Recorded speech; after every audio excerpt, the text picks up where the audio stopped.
அனைவருக்கும் வணக்கம். என் பேர் சரஸ்வதி. நாங்கள் மகளிர் சுய குழு சார்பாக சென்னையில் நடக்கிற உணவு திருவிழாவுக்காக சேலம் மாவட்டத்திலிருந்து 6 பேர் கொண்ட குழுவாக நாங்கள் போகிறோம். நாங்கள் மயிலாடுதுறை மாவட்டத்திலிருந்து நாங்கள் 4 பேரும் உணவு திருவிழாவுக்கு கலந்துக்க போகிறோம். திருவாரூர் மாவட்டம் ஊராட்சியிலிருந்து வர சென்னையில் நடக்கும் உணவு திருவிழாவிலிருந்து விற்பனை செய்வதற்காண்டி நாங்கள் இப்போ கிளம்பியிருக்கோம்.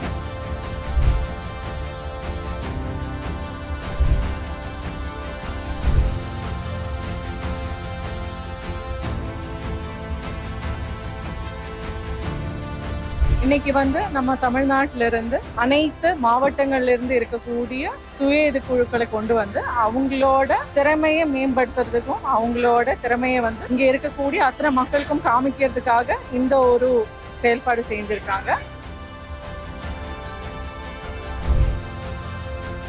உணவு திருவிழாக்கு கலந்துக்கிட்டதுக்கு ரொம்ப சந்தோஷமா இருந்துச்சு. சின்னமா சமையல் பண்ணிட்டு இப்ப பெரிய லெவல்ல பண்றோன்றது எங்களுக்கு ஒரு நல்ல ஒரு என்ஜாயா இருந்தது. நல்லா கவனிக்கிறாங்க. வணக்கம், என் பேரு நிஷானா. நாங்கள் கோயம்புத்தூர் டிஸ்ட்ரிக்ட்ல இருந்து வரோம். ஒரு நாளும் சேல் இன்க்ரீஸ் ஆகிட்டே தான் போயிட்டு இருக்கு. ப்ரொடக்ஷன் பண்ணிக்கிட்டே தான் இருக்கும். டில் எண்டு வரைக்கும் ஃபுல் அண்ட் ஃபுல் அவங்க க்ளோஸ் பண்ற வரைக்குமே க்ரௌட் இருந்துகிட்டே தான் இருக்காங்க. கஸ்டமர்ஸ் எல்லாருமே ரொம்ப நல்ல ஃபீட்பேக் தான் கொடுக்கும்.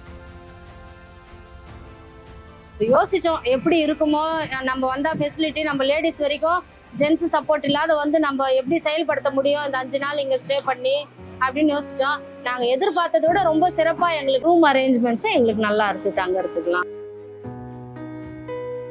ரொம்ப நல்லா ஆர்கனைஸ் பண்ணியிருக்காங்க. ஸ்பெஷலி நான் ஒரு மாற்றுத்திறனாளி, எனக்கு ரொம்ப ஈஸியாக அக்சசபிள் பண்ணுற மாதிரி வச்சுருக்காங்க. ஹோட்டல்னா ஒரு ஹோட்டல் தான் போய் சாப்பிட முடியும். இங்கே variety of stall, variety of ஊர்களில் இருக்கிற ஒரு ஃபீலிங் இருக்கு. கவர்மெண்ட் இந்த ப்ரோக்ராம் நடத்துறது ரொம்ப நல்ல யூஸ்ஃபுல்லாக இருக்கு. இதெல்லாம் எங்கேயும் கிடைக்காது, இப்போ இங்கே கிடைச்சிருக்கு. இதெல்லாம் ரொம்ப அபூர்வம். இது மாதிரி அப்பப்போ பண்ணாங்கன்னா ரொம்ப நல்லா இருக்கும்.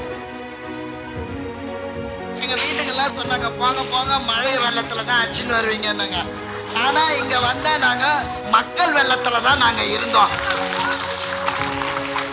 இன்னைக்கு நாங்க சாதிச்சிட்டோன்றதை விட இங்க எல்லாருமே ஒரு பட்டத்தீட்டப்பட்ட புதுமை பெண்களா இருக்கிறோம். ஜாலியா சமைச்சோம், ஆனா ஹார்ட் ஒர்க் பண்ணோம். எல்லாரையும் பார்த்தா ஒரே சிரிப்பு தான். சந்தோஷமா இருந்தோம். நாங்க இந்த மாதிரி நாங்க அட்டென்ட் பண்ணதே கிடையாது. இவ்வளோ பெரிய ஈவெண்ட்டை நாங்க யாருமே பார்த்ததில்லை. நான் இது வரைக்கும் எங்கேயும் வெளியவே போனதில்லை. நான் எங்கே போனாலும் எனக்கு யாராவது ஒருத்தர் வரணும். என்னால் முடியுமா, நான் போக முடியுமா, நான் செய்ய முடியுமா, எப்போ பார்த்தாலும் எனக்கு ஒரு பயம். ஏன்னா நான் ஒரு மாற்றுத்திறனாளி.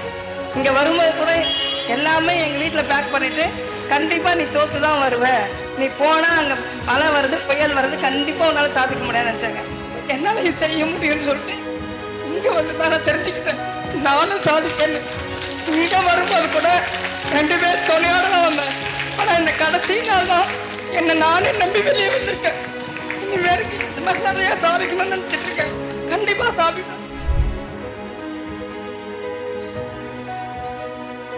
இந்த அளவுக்கு ஒரு ரெஸ்பான்ஸ், இந்த அளவுக்கு ஒரு செயலுங்கிறது இது வரைக்கும் ஒரு அந்த சுய குழுக்களோட ஜேர்னியிலே நடந்ததில்லைன்னு சொல்றாங்க.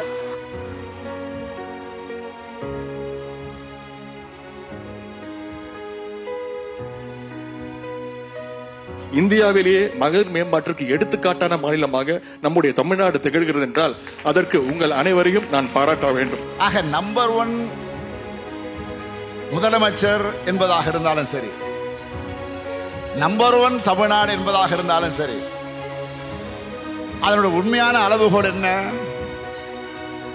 ஏழைகளின் சிரிப்பும் இங்குள்ள நான் காணக்கூடிய மகளிரின் மகிழ்ச்சியும் தான் அதற்கு உண்மையான அளவுகோல். உணவு திருவிழாவை அமைச்சு கொடுத்த மகளிர் திட்டத்துக்கும் நம்முடைய தமிழக அரசுக்கும் கோடான கோடி நன்றியை தெரிவித்துக் கொள்கிறேன். நன்றி, வணக்கம்.